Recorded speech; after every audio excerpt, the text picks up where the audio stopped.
With this tree right here behind us, it's not on your list, but we added it, so I better add it to your list as well.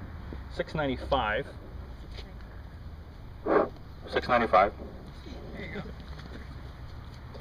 And it is called Parrotia persica. Parrotia persica. Anybody know where that came from? Persia? Persia. Very good. Very good. Persia. And Persia today is what country? Iran. Iran. Yeah, so it's native to Iran, Iraq. Why can we grow it here?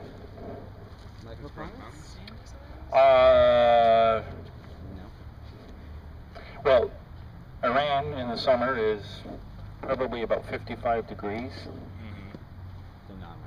Don't they have Fahrenheit? What about at night? Celsius. Celsius. So why can we grow this tree that grows in a hot climate in the desert here? Microclimate. It's pretty hot Yeah. here. Humidity? Well, in Iran they have mountains, Yeah. Oh, it's and the mountains are colder. So this plant grows at a higher elevation there. We can grow it here. Did we? Oh, did it? Sorry. You weren't speaking loud enough. You Yeah. need to get one of these things. Yeah. And the way the whole world can hear you. If everybody gets one of those, it's I know, it's yeah, defeating. it's defeating. The second years are so jealous because I didn't have this with them. Persian Parrotia. They think you guys are getting spoiled. You got nice jackets and coveralls, and The first years You got next this? year will be, Yeah. we'll be pissed at Yeah, we'll be Yeah, yeah. pissed at them. yeah. Anyhow, this is an interesting tree. It is in the Hamamelisdaceae family, and so that's the witch hazel families. So things like Hamamelis and Coelopsis. And you can tell the characteristics of that family by the leaves, by the leaf shape, and by the unique venation in the leaves. That family also has unique flowers, and there is Hamamelis virginiana flowering right now, which is the time of year that it flowers over in the other courtyard. Maybe we'll swing by there and have a look at it. But the flowers are typical across the Hamamelisdaceae group, and they are for this tree. They're like little spiders that are in the leaf axils, and it usually flowers before the leaves emerge.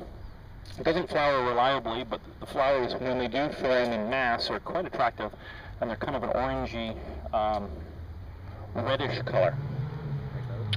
That said, the tree has great autumn color, goes reddish yellow, really quite intense, and it's also got this interesting bark. So as the tree ages, you get this exfoliating bark.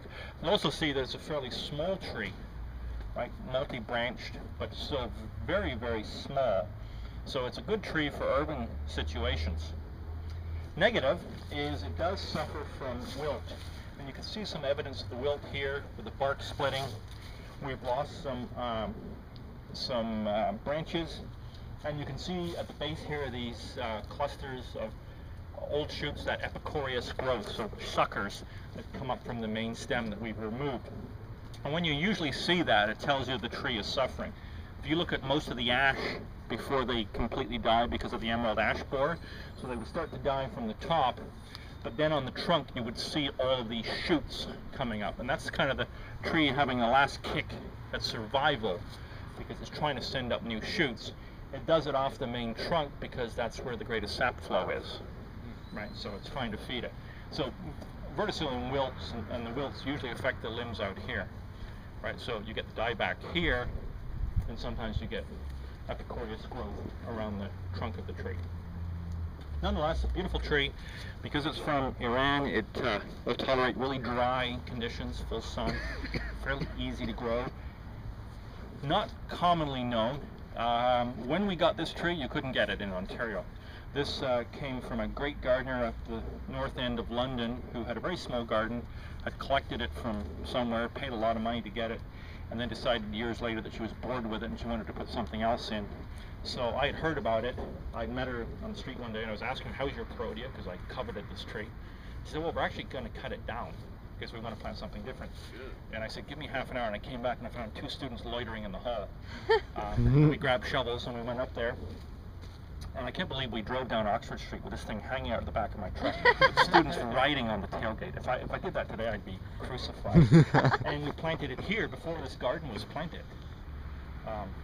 So anyhow, it's been here for quite a number of years. We've planted more since. We just planted 6 in the or maybe 8 more in the parking lot this fall with the second year, so we've got to whack it up. I so much like this tree. I've got one at my house, so that's always a good indication when I plant something at my place that it's a plant that's worth the effort.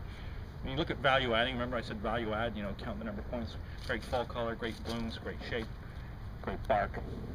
You want to do a sample off this? Yeah, let's get a sample off it. That would be great. Yeah, let's get a fresh sample. Get a branch with some green on it so that it's going to still persist. Okay, we're going to go look at